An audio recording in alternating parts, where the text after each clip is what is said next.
नमस्कार। श्रीमद् भागवत महापुराण में आपका स्वागत है, जहां हम आपको कराते हैं साक्षात्कार उन दिव्य कथाओं का जो केवल ग्रंथों में नहीं, हर जीव की आत्मा में बसती है। तो चलिए शुरू करते हैं। वो एक राक्षसी थी जिसका नाम सुनते ही भय लगने लगता है, पूतना। लेकिन क्या आपने कभी सोचा है कि पूतना सिर्फ एक राक्षसी थी या फिर उसके जीवन और मृत्यु में छिपा था कोई बड़ा रहस्य? आइए चलिए ब्रज की उस भूमि पर जहां बाल कृष्ण के जीवन की पहली विजय हुई थी, पूतनावध की अद्भुत और रहस्यमयी कथा। मथुरा का अत्याचारी राजा कंस, जिसने आकाशवाणी सुनी थी कि देवकी का 8वां पुत्र ही उसका वध करेगा, कंस डर गया और डर से वो पागल हो गया। उसने अपने सारे राक्षसों को आज्ञा दी, जाओ सारे नवजात शिशुओं की हत्या कर दो।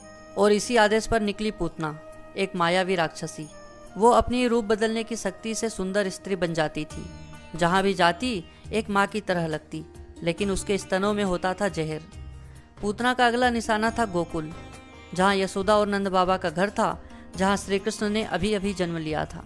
एक दिन सुबह सुबह गोकुल की गलियों में एक सुंदर स्त्री आई, लंबे काले बाल, लाल साड़ी, गहनों से सजी हुई। सबको लगा कोई देवी आई होगी। वो सीधा यशोदा के घर पहुंची और कहा, बहन, मैं साध्वी हूँ, तुम्हारे पुत्र को आशीर्वाद देने आई हूँ। यशोदा तो बालकृष्ण के सौंदर्य में मग्न थी। उसने बिना कुछ सोचे पूतना को अंदर आने दिया। पूतना धीरे धीरे कृष्ण के पास पहुंची, उसे गोद में उठाया और फिर अपने जहरीले स्तनों से स्तनपान कराने लगी। परंतु पूतना भूल गई थी, वो कोई साधारण बालक नहीं था, वो स्वयं परब्रह्म श्री कृष्ण थे। जैसे ही पूतना ने स्तनपान कराया, बालकृष्ण ने उसका अमृत नहीं, उसका प्राण चूसना शुरू कर दिया। पूतना छटपटाने लगी। उसका सुंदर रूप हटकर असली राक्षसी के रूप में बदल गया। लाल आंखें, बड़े दांत और एक विशालकाय शरीर। वो चिल्लाई, कांपी, हल्ला मच गया पूरे गोकुल में। लेकिन बालकृष्ण उसकी छाती से जुड़े ही रहे, जैसे कोई बालक अपनी माँ से चिपका हो। अंत में पूतना जमीन पर गिर पड़ी। उसकी विशाल देह ने पूरे गोकुल को हिला दिया। लोग दौड़े, देखा तो आश्चर्य में पड़ गए, ये कौन राक्षसी थी और ये बालक कैसे जीवित है? नंद बाबा और यशोदा घबरा गए, लेकिन कृष्ण मुस्कुरा रहे थे, मानो कह रहे हो, माँ चिंता मत करो, मैं ठीक हूँ।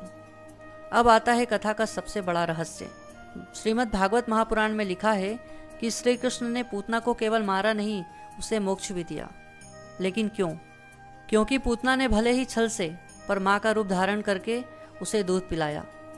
भगवान ने उसकी इस मातृत्व भावना को स्वीकार किया और इसलिए पूतना को गोलोक प्राप्त हुआ, जहाँ केवल सबसे पवित्र आत्माएं ही जाती हैं।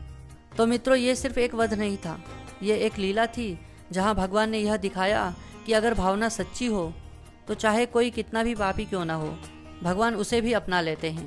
पूतना वध हमें सिखाता है कि नियत सही हो तो भगवान हर गुनाह माफ़ कर देते हैं।